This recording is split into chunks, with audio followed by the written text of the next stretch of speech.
All right, good evening, guys. Okay,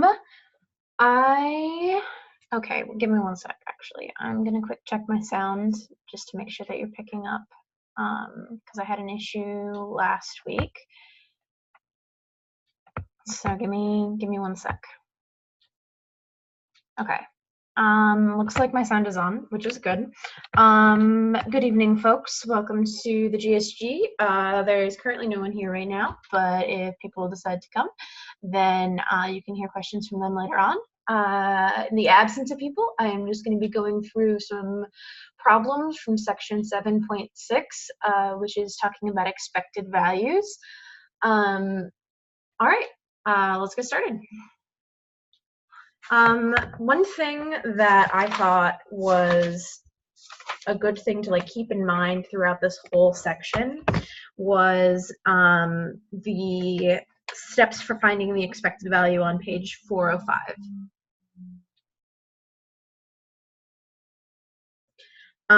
And they have step 1.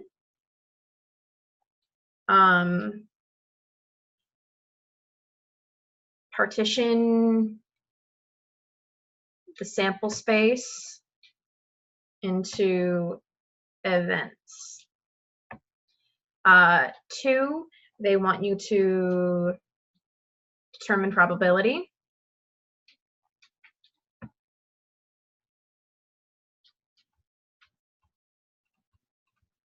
Of each of these events.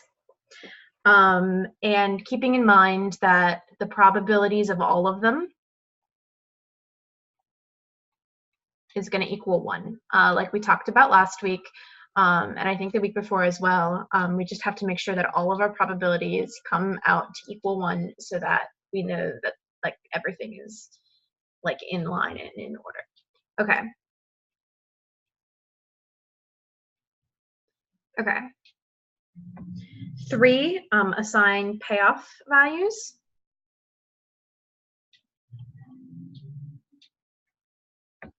And then 4, these are called M.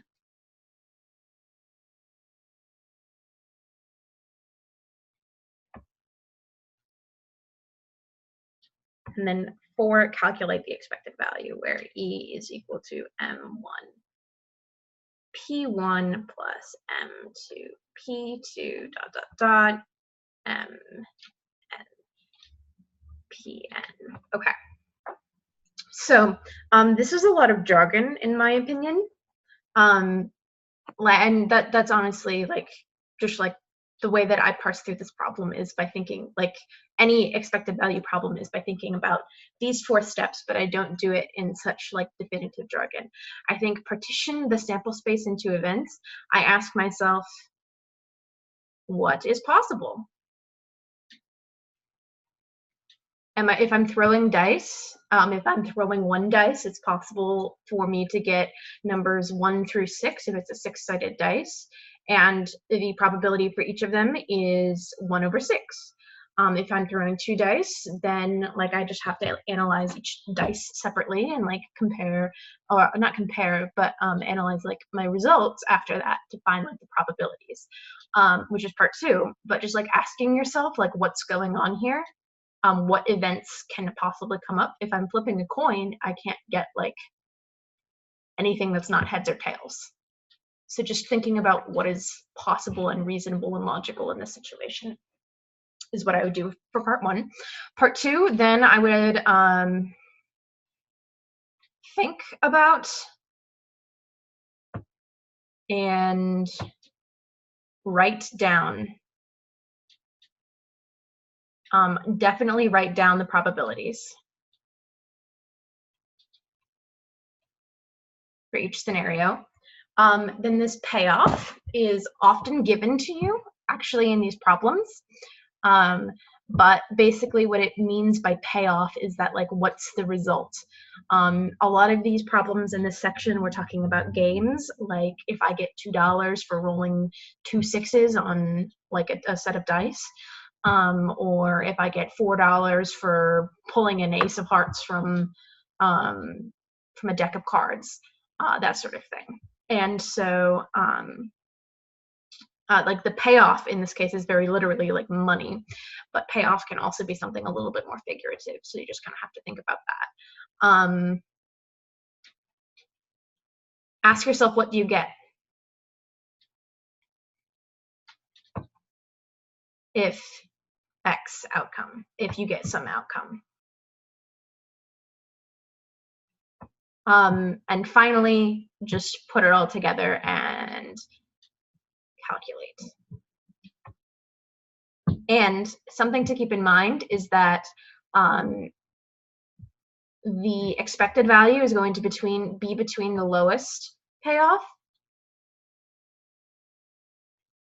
and the highest, excuse me.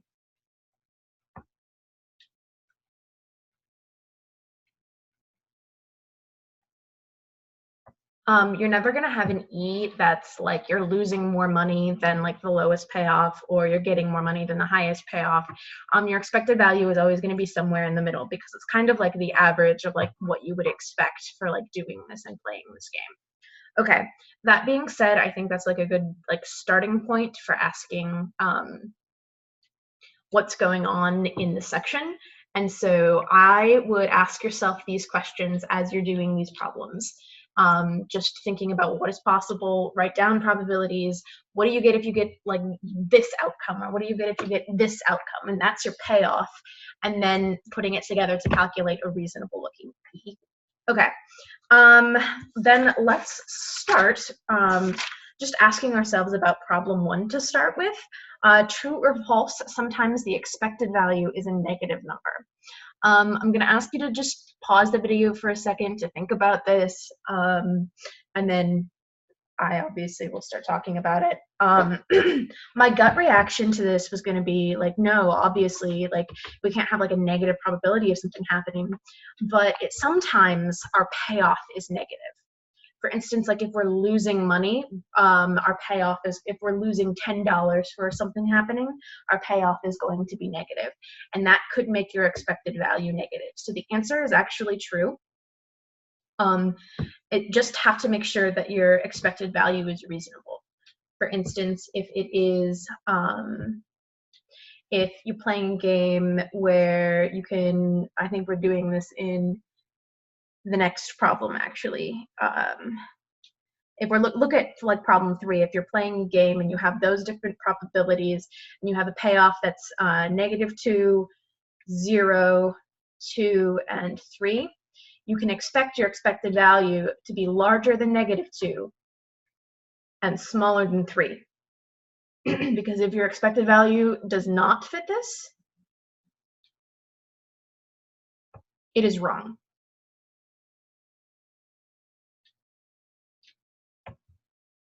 So here's your low end, here's your high end, and your expected value is going to be somewhere in between. Okay, so just like thinking about like reasonably what that is. In this case, there are some areas where it could be negative, but there's also some areas where it could be positive. Okay. All right, let's think about problem 3.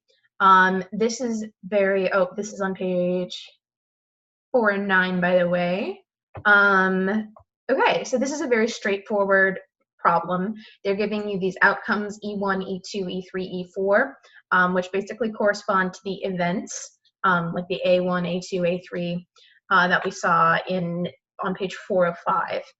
And they give you straight up the probabilities, and they give you straight up the payoff. And they just want you to put it all together. Now, the probabilities, first thing I would do is to check to make sure it's a valid problem. Make sure that when I add all of the probabilities together, it equals 1, and it does. So I'm good there. I know that this problem is reasonable. Then I associate each expected value with a payoff. So expected value is equal to 0.4 times 2 plus 0.2 times 3 plus, minus, because this is, well, here, let's do plus, and we'll think about it like that. 0.1 times -2, and 0 plus 0.3 times 0. Okay, things that I look at immediately, I think, okay, I'm going to move this negative sign out here. So now it's a minus. I'm going to get rid of that because that's times 0. Then I'm going to end up with 0.8 plus 0.6 minus 0.2. And that is equal to 1.2. So my expected value is equal to 1.2. So what is expected value? Conceptually speaking, the expected value is, if you were to just like keep on doing this, like how much money would you make or how much money would you lose? Like what, not necessarily what's a reasonable thing, because it's not like you're gonna get 1.2 if you do the event once, or if you do the game once, because that's not one of your outcomes. But if you do the game like in basically as many numbers of times as you can, this is what you're going to gain, or this is what you're going to lose. And we use that as kind of a measure to say, like, is this like a thing that should happen? You'll see later on we're going to be analyzing, should people play this game? Is this game fair to them? Because we're trying to like weigh what the expected value is against what we want.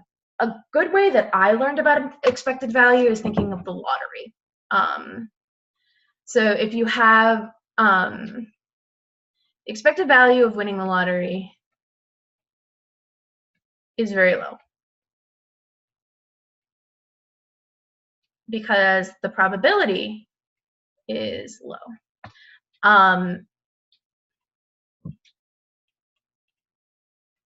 For instance, let's say you're a very lucky person and your chances of winning are 1%. And you get, I don't know, $5,000. And then this is your win. So this is probability of win, and this is money you get. Then what we're going to do is we're going to add that to the chances that you lose. And if you lose the lottery, you're going to not get any money. Or you're going to actually have to spend money to play.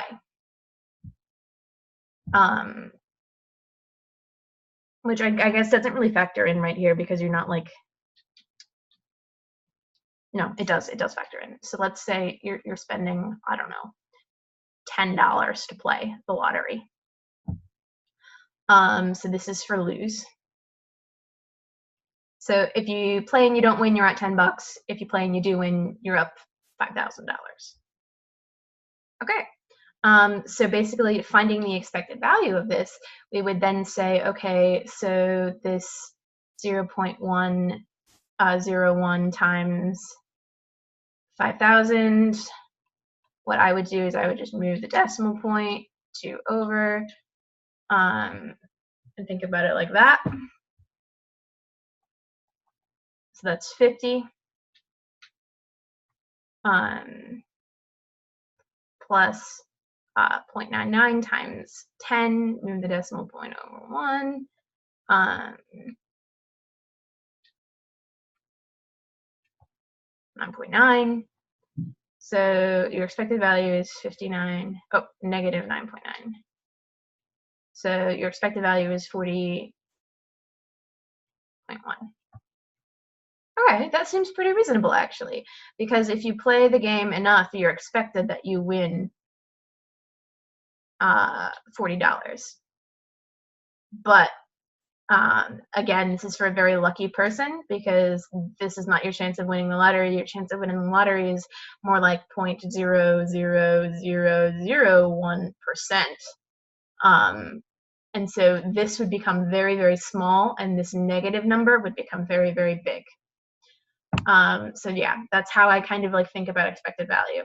And eventually, like realistically speaking, it gets to the point where your E of winning the lottery is negative, and you're like, why should you even play? Not to say that you shouldn't play the lottery, because obviously it can be fun sometimes, but your chances of winning are very low. Your probability of winning is low, and the expected value, or the money that you are gaining / losing is also technically in the negative. Okay, let's talk about problem 7. Okay, so Mary will win $8 if she draws an ace from a set of 10 different cards from ace 1 to 10. How much should she pay for one draw?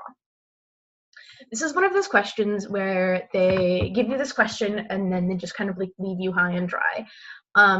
What you need to do when you hit a question like this is think about, what are they asking from me?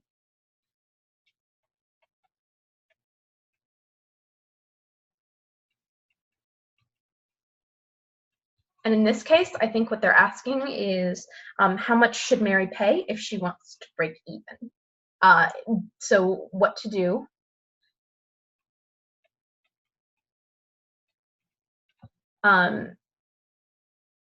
Pay for game, the amount that she pays for game is equal to the expected value of the game. So if she pays $1, she expects to get $1, and there's no net change. And so that's her break-even value. So in this case, we're going to try to find the expected value, and that value is going to be the one that we expect her to pay for the game for it to be reasonable. Okay, to do that, we have E is equal to, and then we need to figure out what goes in here. Okay, so for here, this is going to be the payoff, and she's going to win $8. If she gets a 10, which is a 1 in 10 chance. So this is just going to be 1 over 10. Because there are 10 cards, she needs to pick one of them. Otherwise, she gets $0. And that is going to be a 9 in 10 chance. And so I would write this payoff probability. I would write this in terms of E is equal to 8 times 0.1 plus 0 times 0.9. That is 0. So this is going to be E is equal to 0.8 dollars or 80 cents. She shouldn't pay $1 for the game. Why shouldn't she pay $1 for the game? If she pays $1 for the game, then she's expected to lose money.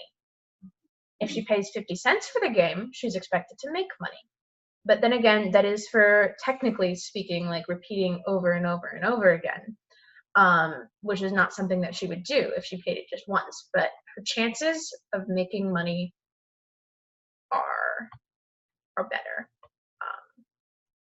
Or if she pays 50 cents, then she's expected to like make some money off of it. And I think that's one of the most difficult things about like this kind of statistics and probability is like determining like what is real and what is just kind of like theoretical. And this expected value stuff is theoretical. You're never going to get an expected value, but it's kind of a gauge. Okay. All right. Let's look at problem 9. So this is a similar problem where we need to ask ourselves, like, what are they going to ask? David gets $12 if he throws a double on a single throw on a pair of dice. How much should he pay for a throw? Okay, so we again need to find the expected value so that we can find out what price that David breaks even. To do that, we need to know the chances. Okay, so what are the chances of throwing a double? The way that I would think about this, actually, there's 2 different ways to think about this. One way, and the way that I started off thinking about it, is saying, okay, so I can throw a dice and get whatever I want. like whatever it is. I throw and I get a 4, and I don't care what my first throw is. What I care about is my second throw, because if I roll a 4 the first time, I have a 1 in 6 chance of rolling a 4 a second time, because they're independent events. So I would put that as 1/6, and so my chances of rolling a double are 1 in 6. Which seems a little bit unreasonable, but if you analyze it the second way, say, okay, so I want to throw a 1 and a 1. So that's a 1/6 chance times a 1/6 chance. Oh, it looks like we have somebody here. Hello, welcome. A 1/6 chance. We are currently on problem 9.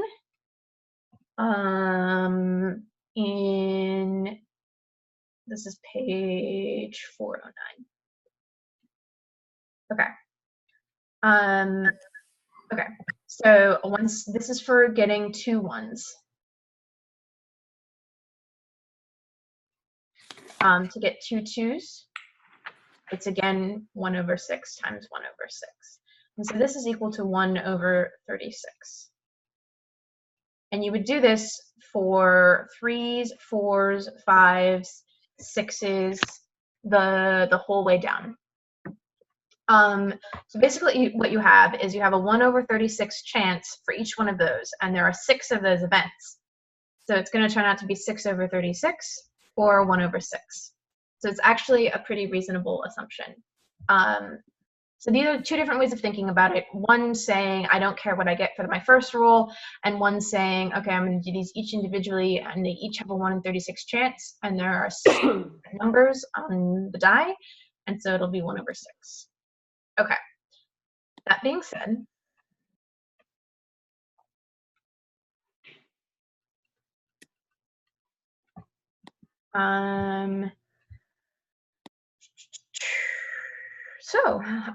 we know our probability of getting a double.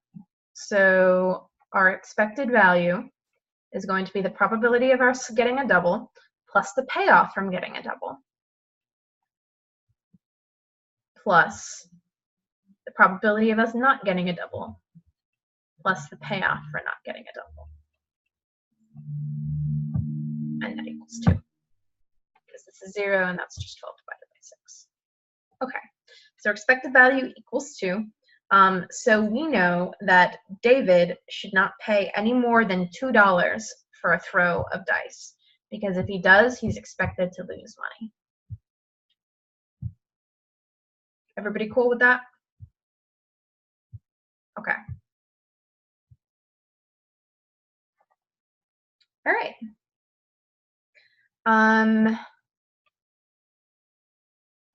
Okay, so let's move on and try problem 13, which is analyzing a game.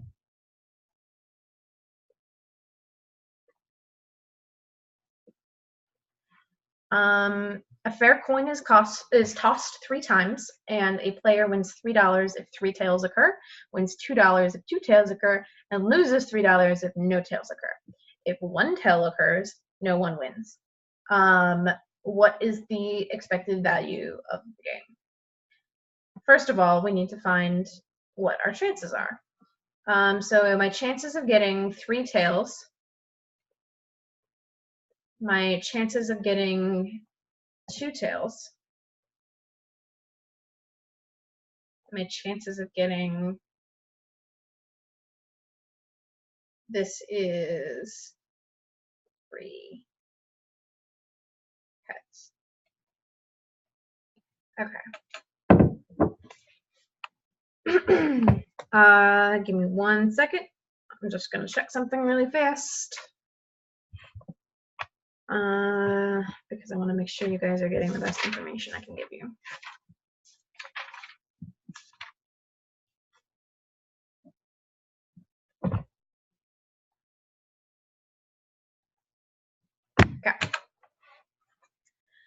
Okay, so I'm actually going to rewrite this so that we're thinking only in terms of tails for right now.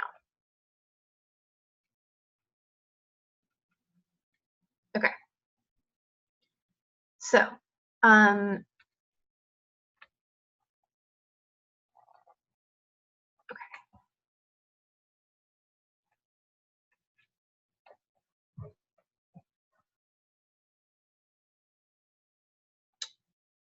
the chances of getting a tails is going to be 1/2. So it's a 1/2 chance I get a tail, 1/2 chance I get a tail, 1/2 chance I get a tail. So that's 1/8. Chances of getting 2 tails, 1/2 chance I get a tail, 1/2 chance I get a tail. And then I have to think in terms of heads. I have to say it's not a 1 chance, because if I put 1 here, which is a mistake that I originally made, it doesn't matter if I get tails or heads. And I could be getting it, if I got a tails, it would be in a different category. So what I need to consider is that there is also a 1/2 chance of me getting heads. And that's what I need to put down here. And the chances of no tails is a 1/2 chance of getting heads, heads, and heads. So all of these are equal to 1/8. Okay, that being said, our expected value is equal to 1/8 times 3 plus 1/8 times 2, because we win $3 if we get 3 tails. We win $2 if we get 2 tails, and then we're going to have minus 1/8 times 3, because we lose $3 if we get no tails. And so this is going to turn out to be 3/8 plus 2/8 minus 3/8, or E is equal to, these are going to cancel. This is going to be 1/4. Okay. Is the game fair?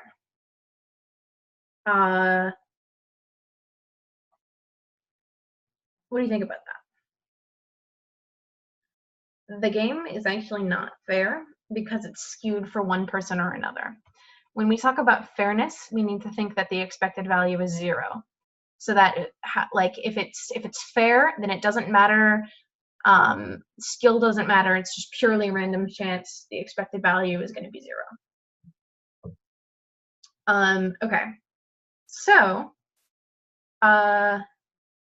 it's not fair. How do we make it fair? We're going to have to consider,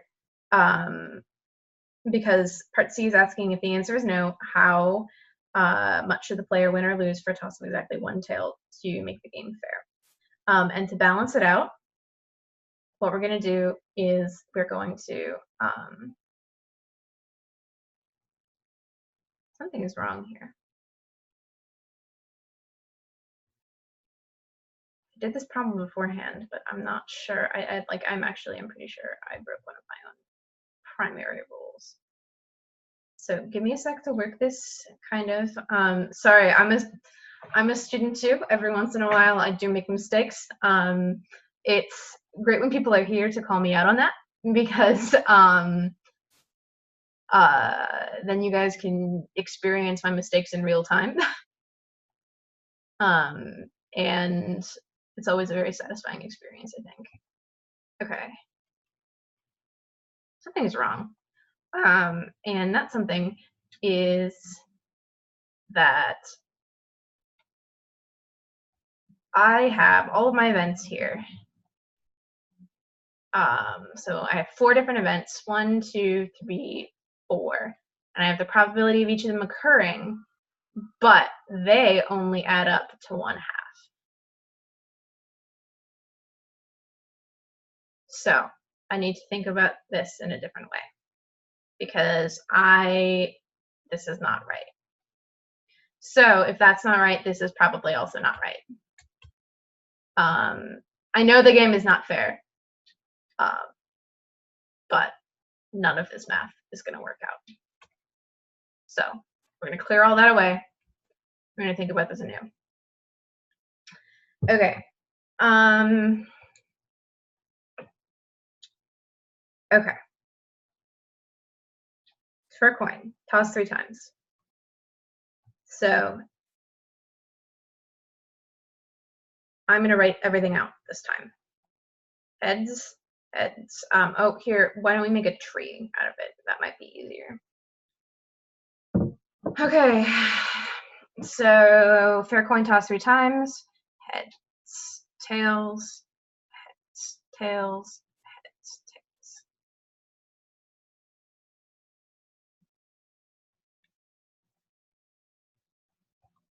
Okay. So if we take this to be heads, this upper one always to be heads.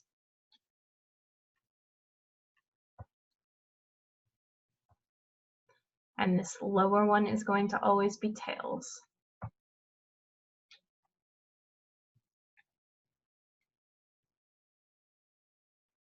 Where are we at?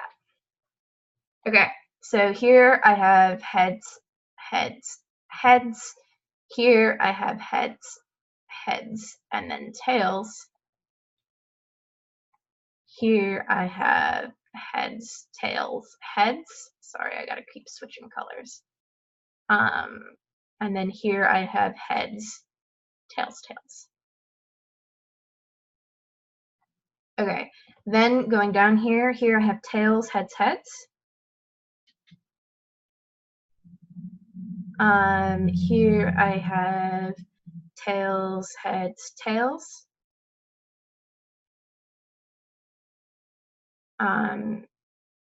I forgot to label one of these. This is tail. So this is tails, tails, heads. And this is tails, tails, tails. Okay, how many events do I have? I have 1, 2, 3, 4, 5, 6, 7, 8. And in this instance, we're considering that order does matter. Okay, so I have 8 different events. Here, I have a 1 in 8 chance of getting no tails. This is all heads, and we're thinking in terms of tails. I have a 1 in 8 chance of getting all tails. 3 tails. Okay, then I'm going to think about, okay, where am I getting 2 tails? I'm getting 2 tails here. I'm getting 2 tails here. I'm getting 2 tails here. So I have a 3 in 8, 2 tails. And then where am I getting 1 tail? I'm getting 1 tail here, 1 tail here, and 1 tail here.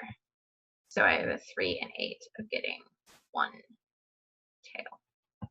And so to make sure everything is looking good, I add them all together. 3 over 8, 3 over 8, 1 over 8, 1 over 8. That's going to equal to 1. Okay, so I messed up my probabilities. This is why you always have to check to make sure that your probabilities sum to 1, because you want things to be possible. So basically what we're going to do is we're going to go back to our expected value. We're going to say our expected value is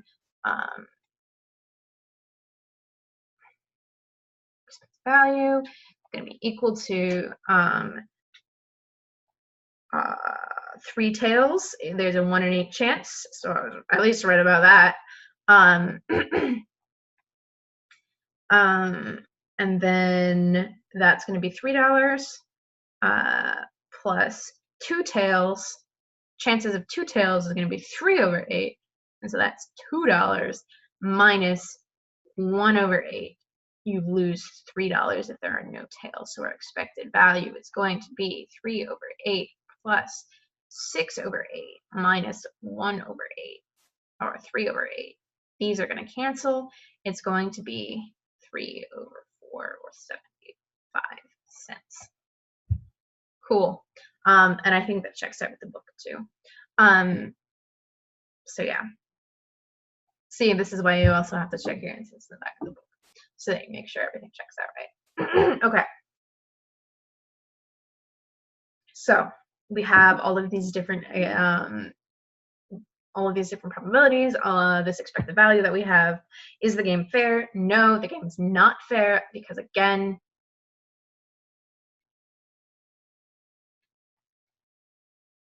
because this is not 0. Okay. How do we make it fair? Well, there's a very easy way of making it fair, and that's to say you lose $2 if, and this is kind of like an exercise in logic. more so than it is an exercise in math. There isn't an equation I would put in to say like, oh, how do I figure out exactly how much? I would go through and I'd say, okay, so here these two are canceling out because this is negative and this is negative and this is positive. This is where expected value is coming from. If I do a subtraction, probability of getting one tail, which is up here, subtraction to make it equal, it's $2. So now we have a negative and a positive that are linked, and they're going to cancel out. So our expected value is going to be 3/8 plus 6/8 minus 3/8 minus 6/8. I don't know why I did an X instead of an 8. All of these cancel each other out, so that equals 0, and it's fair. Okay. All right. I actually, unfortunately, my computer is about to die. I am at like 5% battery and don't have a charger. So I'm going to save this recording because we lost our one person who came. Save this recording, and then I am going to finish up with problems 17, 19, and 27 all later when my computer is not about to die on me. So I apologize for that, but I will add another video in the announcements with problem 17, 19,